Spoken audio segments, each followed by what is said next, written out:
नाशिकच्या पंचवटीत jogging track असलेल्या Shrikrishna garden समोर साकारलाय 7 मजली देवीदास हाईट प्रकल्प। मग येताय ना आजच आपला फ्लॅट बुक करायला देवीदास हाईट्स मध्ये। आमचा मोबाईल क्रमांक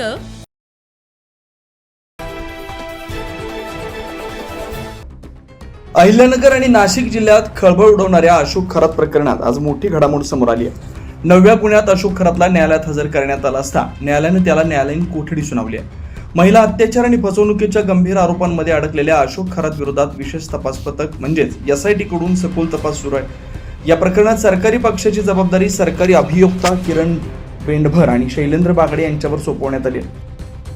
एकूणच आरोपीला जास्तीत जास्त पोलीस कोठडी मिळावी यासाठी सरकारी पक्षानं जोरदार युक्तिवाद केला। दरम्यान या प्रकरणाचा तपास अधिक तीव्र करण्यात आलाय। पुढील चौकशीसाठी अशोक खरातला शिर्डी पोलिसांच्या ताब्यात देण्यात येणार आहे। फसवणूक आणि महिला अत्याचाराच्या या गंभीर प्रकरणामुळे परिसरात संताप व्यक्त केला जातोय। आता पुढील तपासातून आणखी धक्कादायक माहिती समोर येण्याची शक्यता वर्तवली जाते। 9 न्यूज महाराष्ट्रासाठी प्रतिनिधी इसाक कुरेशी, नाशिक।